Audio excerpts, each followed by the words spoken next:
12h47 sur France Culture, c'est l'heure, comme tous les mercredis, de l'abécédaire de campagne, à la lettre T aujourd'hui comme territoire. Et nous recevons le président socialiste de la région Nouvelle-Aquitaine, Alain Rousset, interviewé par Ludovic Piétenu.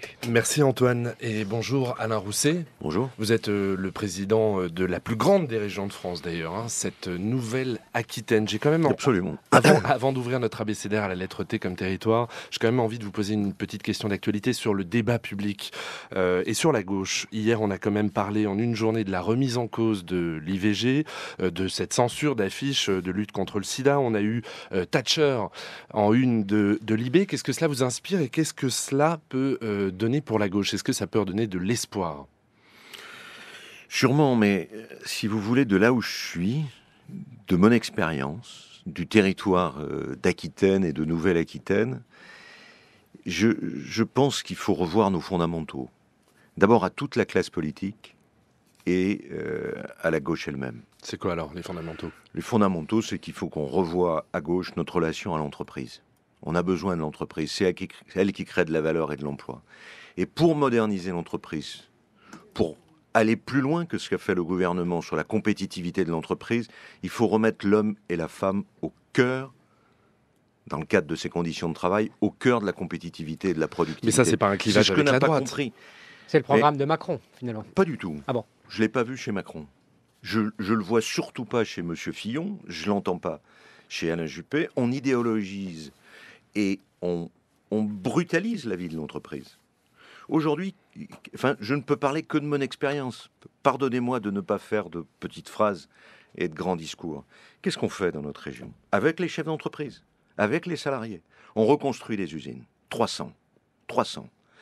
Et en reconstruisant les usines, bien sûr on les numérise, bien sûr on les robotise, bien sûr on en fait des usines beaucoup plus compétitives.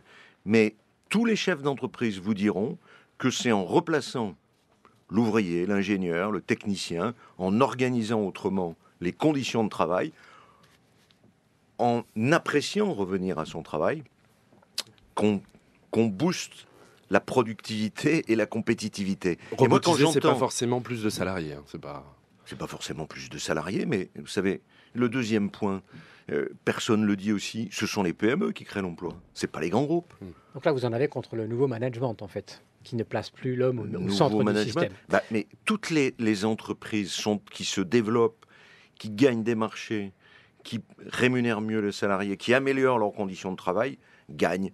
Replaçons l'homme, ces conditions de travail, au cœur de l'usine de demain.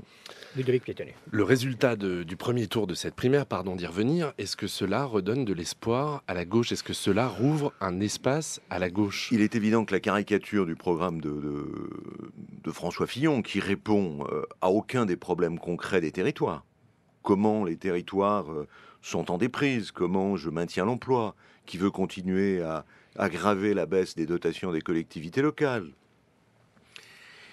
et qui, sur le plan extérieur, vous venez de le dire dans votre émission tout à l'heure, va se faire complice des pires dictateurs de la planète, est pour moi une aberration.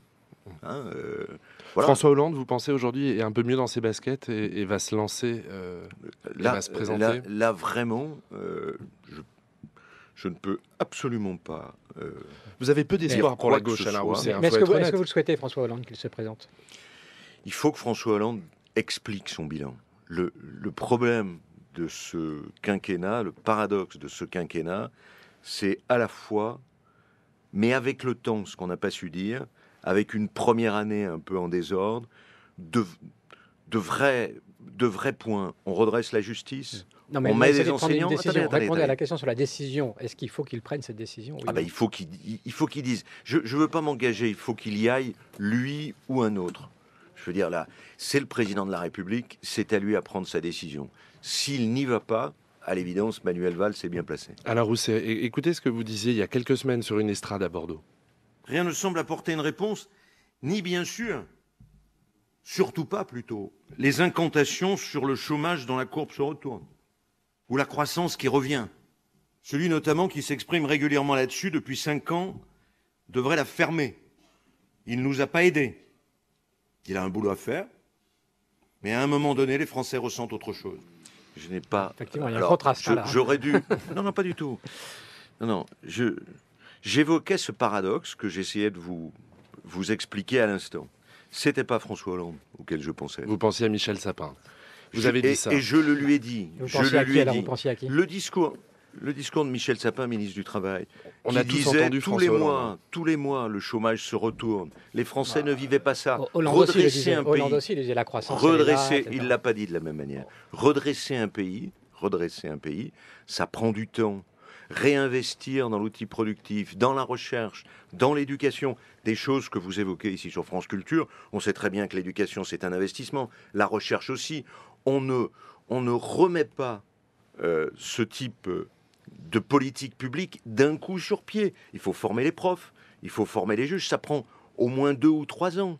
Alors, mais on n'a pas su l'expliquer. Alain Rousset, à l'actif de François Hollande, la réforme, la carte des régions, 13 régions. François Fillon, lui, propose la revanche des Girondins sur les Jacobins. Il veut réformer cette carte. Il dit les régions sont trop vastes. La vôtre, par exemple, la Nouvelle-Aquitaine, la plus grande. Non mais, qu'est-ce que vous en pensez? Ces espèces d'allers-retours sur les réformes, c'est insupportable. Aujourd'hui, on s'est mis au travail. Il n'y a pas un président de gauche ou de droite qui, certes, souhaite qu'on retouche aux frontières des régions actuelles. C'est un retour en arrière, quoi. Faut pas.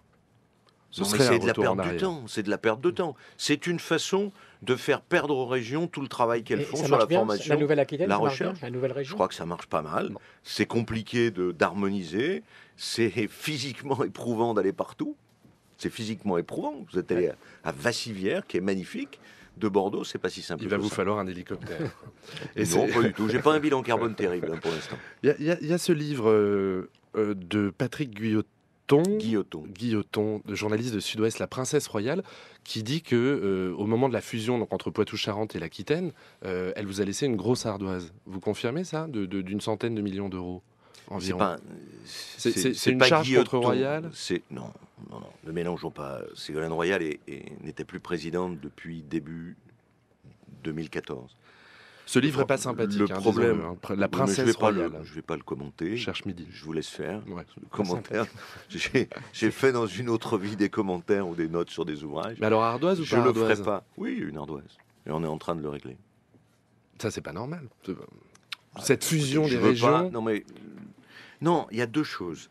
Il y a à la fois des problèmes d'écoulement budgétaire, si j'ose dire, de pouvoir payer les factures que la région reçoit, y compris dans ses compétences, à temps.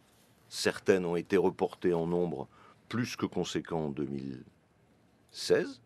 On s'en est acquitté pour 130 millions d'euros. C'est énorme. Il y a des engagements de la région. Il y a un problème d'endettement de la région Poitou-Charentes. On est en train de le régler. Mais si, je veux dire, j'ai pas envie de poursuivre un procès. Je fais le job. Alors on s'arrêtera là. Merci beaucoup, Alain Rousset, président de la Nouvelle-Aquitaine.